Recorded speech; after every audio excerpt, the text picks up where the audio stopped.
Hey, everybody.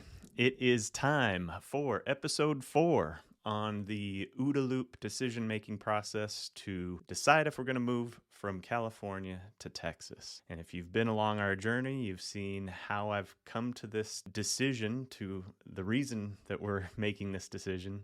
And now is the time to decide. This is the time to act, if you remember from that process. So, based on all the information that we whittled everything down to Texas from other states and cities, then we had to go out and actually do some boots on the ground research to see really if we like the vibe.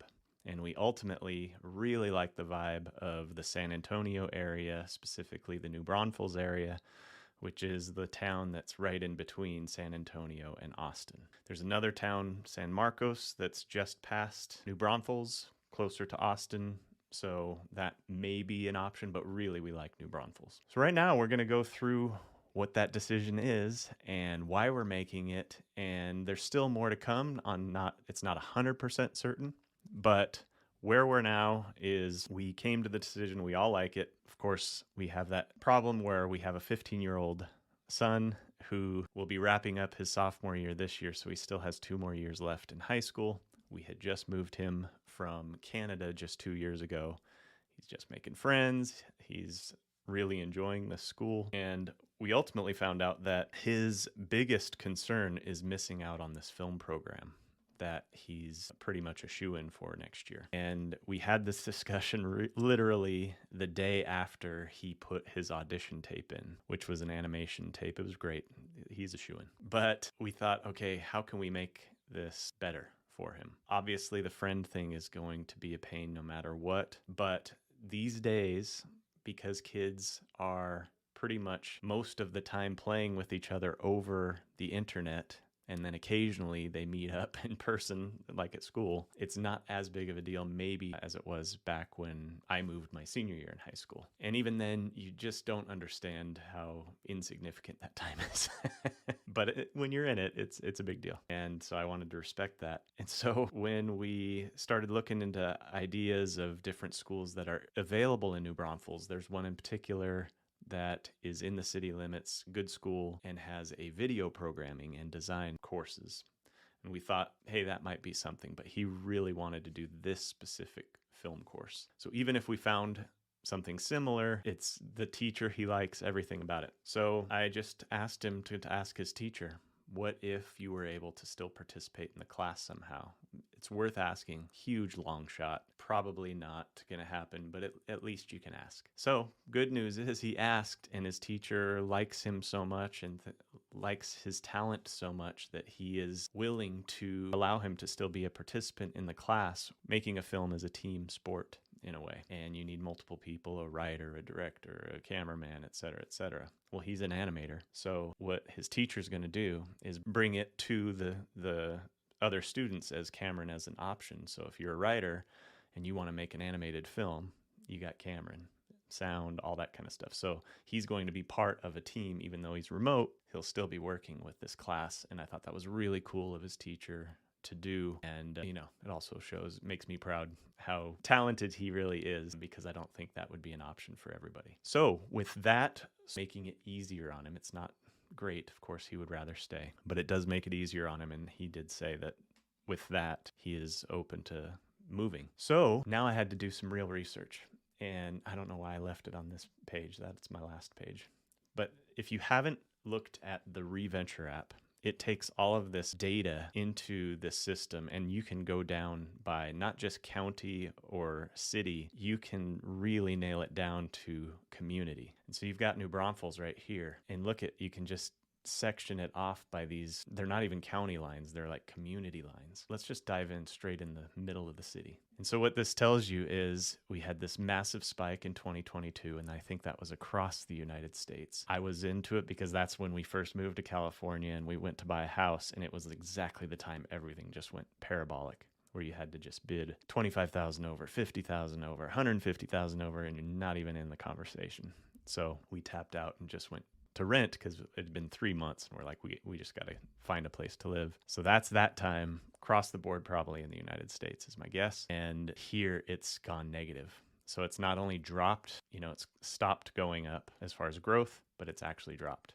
And that's doesn't really cover like, okay, 5% it's lost. It's actually a lot more. We'll look at that in a sec. But I really like this specific chart because you can see that yes, prices are going to still come down in the near term is what this forecast tells you.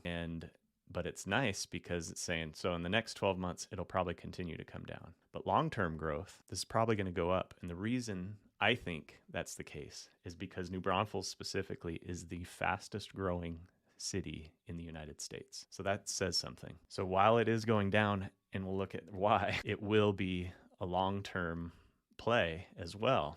So right now it really does feel like a good time only in this area, because you look at everywhere else, and we'll look at that in a sec, like where we're coming from, not the case. And that's why I love this chart. And then even as an investor, it might be worth something. I don't particularly see that now. It's really close. Like for instance, you could probably rent a place in the same exact place. You'd probably pay about $500 more as a mortgage than you would renting. And to me, that's not a good investment. You have to get cash flow immediately or it's not worth the investment. But I think long term, we're going to see that is going to be fine. So all in all, it feels like a sweet spot right now just for this particular area. And you can go into, I paid the extra money. You get these free tabs here for free when you go to Reventure app, but then the rest of these you have to pay extra for. So I paid the extra just to kind of get all the data that I could see. And so, how much overvalued was it in this area? And it was 26% overvalued at the time. And it's got kind of this median chart, and you can see where it's very close. And the reason I think this is kind of hidden is it actually is right here, because all of these brand new home incentives, which are about $20,000. And you look at this, the typical price of a home, $326, fair home market value, $305, that's 20 grand right there. The brand new home builders are giving 20 grand in incentives. So really, you're looking at right here. You're at the average point. So it's not overvalued anymore. So you have to kind of factor all these things in. You can see this is what happened. You've got 539 homes available to sell, and now we're already over that peak from 2019. We're now over that at 543. So you can see it really collapsed here and then shot up, and then you'll be able to see why, where you had in 2023, you had 300% inventory growth. That is enormous. And I think what I saw on a YouTube channel, it said that San Antonio, I think it was in general, has like a year and a half worth of inventory or something like that, which is really crazy. But they're still building, because this doesn't mean it's collapsed by 200 and something percent, 280%. It means it's still grown by that number by another 15%. So, the growth is there. But you can see things are starting to level out from where they were before. And that inventory problem is what you heard across the board. You can see we've got price cuts, 32% last year, another 26%. And basically what I'm seeing is for homes around $600,000 have dropped by $100,000. So that's a pretty big chunk. I think it's already lost 20% in value across this housing market. And you can see days on the market have really gone up. They're starting to come down again, but days on the market's actually going negative from here, year-over-year growth. Let's go into the demographics. Population, again, I mentioned this is the fastest growing city in the United States, but along with that, you've got median income coming up as well. The home price forecast, again, it's now a buyer's market. This one is signaling a buyer's market. So this is pretty exciting for me, because it's one of the first times you could actually take data and make a decision based on that particular macro market, where our market, let's just look at good old Mission Viejo here, is the opposite, because there's no more supply coming on board. So it's projecting to still increase in value, even with these insane prices. Like right now, I've looked at this house that we're in, and 2 years ago, we actually looked at this to buy, and it was one of the first houses we looked at, so we didn't even put an offer. But it was around, I think it was 1.45 million.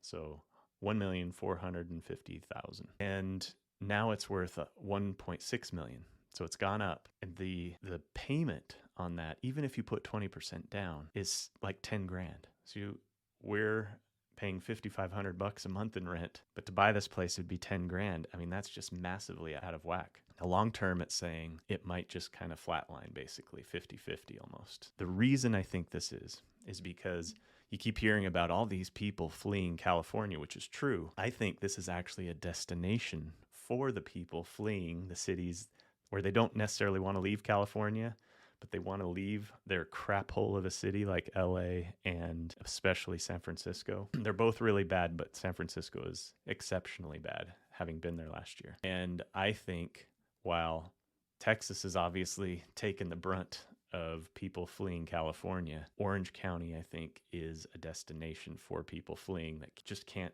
make themselves leave the state. And that's why I think this area is just not going to come down. And then it's definitely not an investor. You can't make the numbers work here. Even if you put the all cash down, it is a terrible investment. So I would not invest in a home where your mortgage, especially if you're paying a mortgage, is 10 grand. You've put $300,000 down for a 20% down payment, and your rent is going to be $5,500, maybe $6,000 next year or something. Terrible investment. So you have to look at the macro areas. But let's move on from that data. Let's look at the bigger picture here. And a lot of people are saying, oh, the Fed's going to cut rates, Fed's going to cut rates. And I don't necessarily think they will, at least not this year. But let's just say they are. Let's say they're going to start slashing rates. It doesn't mean that mortgage rates are going to come down. I think we've actually hit a point now where they can't control the interest rates of the member banks. And some of the reason is because a lot of them have collapsed or were near collapse and they had to get bailed out. And the reason is for these long 30-year mortgages that were like 2%. Well, when you've given somebody free money that actually loses value, that dollar, they're getting paid back in cheaper dollars. They're actually trying to convince people to move so that they get out of these horrible deals they made. And they're better off if that house gets sold and they're out of those 2% mortgages. It sounds weird, but those mortgages that people got at 2%, 3% are actually better assets than the house itself. That's why people aren't going to leave those things. And so that's made this horrible soup for bankers to say, I'm not going to do that even if the Fed cuts rates. But then the real reason that I think they've lost control is the government doesn't stop spending. And now that they're adding $1 trillion every 90 days, I mean, wrap your head around that. $1 trillion added to that massive debt we have of $34 trillion. We're tacking on another $1 trillion every 90 days to that number. This is completely unsustainable, but it says right here, it's completely hampered the Fed to even control interest rates, even if they manufacture and drop them, artificially. And government spending is completely out of control. So for inflation and interest rates both to come down, both of those causes is the government deficit.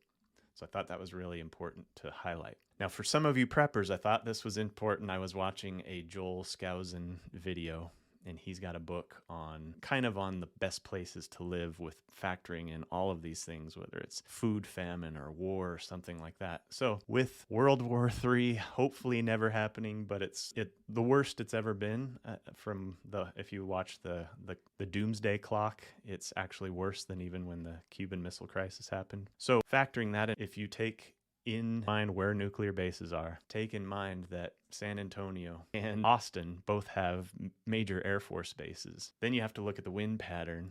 And I keep forgetting to follow up with my dad because he studies weather patterns because he's an air traffic controller. And Dad, you can comment and let me know if I'm way off. But the air pattern on this section of the country goes from north to south east. And so let's say you've got two nukes that go off on both of those cities and New Braunfels is right in the middle and the air flows that way, we may be okay getting that radiation to push. Sorry, everybody. I mean, it's a horrible conversation, but I thought I'd bring it up because some people just think about everything.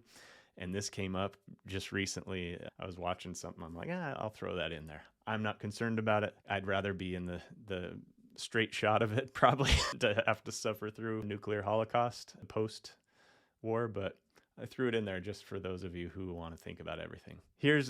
Let's look at what that data showed as well, where you can see all of these places, and all of these brand new home communities. You get 16 new homes here, 20 new homes here, 28 new homes here. And actually, I'm going to skip ahead back to that thing I had up in the first place. And I'll put a link to this. These guys just did a YouTube presentation going through boots on the ground like I did in San Antonio of the market, and they're talking about the fire sale that's happening right now. And basically they show all of these. This is just what's available now. There's going to be all of these other massive communities. I can't remember what they said, but it was a huge number of brand new communities going up in New Braunfels here and then out in here. So I looked at, well, what if I wanted to lock in where this massive crash has happened and there's this fire sale happening? What if I want to just rent it out? And obviously I looked on the Reventure app and it said, probably not a good idea right now,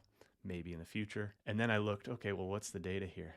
This supply is insane. So you can actually see where there's 10 units here, 28 units here, but then you've got 245 units, an entire apartment complex that's for rent, all available. 189 units. I mean, they way overbuilt for, I don't know if the demographic is there to fill these things. I don't know what they were thinking, to be honest. Another 53 units there. But, and then some of these are homes, nice homes you can rent for half the cost here. So I looked at that. I thought, okay, well, that's interesting. Definitely can't really, even if I bought a house to then rent it out, I probably couldn't even rent it out just because of this. It's insane. So then I just wanted to show some of the homes. So that here's that 20,000 builder incentive for this place, but really nice places. You've got brand new homes. Look at how nice that is. I think this one's 480,000 or something, which you couldn't even buy one bedroom for that here. Like an apartment, you couldn't even buy that for that price. And you've got this essentially what is here a mansion, $480,000 with the incentives, because these incentives buy down the rates down to like 4.99 in some cases for 1 year, and then it goes up to like 6% the second year, and then it's 6% for the remainder of the 30-year fixed. It makes it like $3,500 when you include tax. And Texas is the 6th highest property taxes in the country. Okay, but I still look at it and go, that's still a fraction of what the income tax is here in California, because the income tax here is like 13%, which is one of the highest, if not the highest in the country. And there's zero income tax in Texas. So when people, the property taxes, yeah, but your property taxes actually go to things that you use like schools and your community. Whereas the taxes that California takes from you in income tax goes right into Gavin Newsom's pocket. Okay, so now here's some more homes. Look at these places where the HOAs are, very reasonable. Look how cool that is. Really nice stuff out there. It's really pretty area. But yeah, so while I said, here's the decision, I think we have made a decision. There's still a lot to do. I've got to now apply, which I already have put in an application for a pre-approval for a mortgage. Then I have to see if I even qualify. Now, the joke is if I don't, here I am paying a lot more for rent than I would a mortgage. But I could see how it's possible because I have massively changed my work situation because I'm starting 2 new businesses instead of being an employee. So I don't know if that factors in. It's too early for a bank to tell. Who knows? I've got investments that they can look at. That's what I've been living off of while all of this is happening. So who knows if that is the case, this business being one of them. And then I've got an animation company that I'm working on with a big YouTuber. But then the other thing, okay, let's say that clears. I've started to look into how much it would cost to move. I've already got some quotes there that are fine. And then I've got to fly out there to then start doing a boots on the ground search for an actual house instead of checking the vibe. Now I got to do boots on the ground for an actual house because I'm not just going to buy one off of looking at a website. What I'll do is maybe there's an episode 5 where we're starting to go through that entire process of actually moving. So if this has been a helpful video, whether it's the decision-making process and how that works with the OODA Loop, whether it's exploring new places to decide to buy, how we're making the decision, how we're acting, and where we're going. If the future episodes sound interesting to you, please write that in the comments because I'm happy to record our whole journey from beginning to end, and I'll keep going if that's something that you want. All right, thanks guys, and see you in the next one.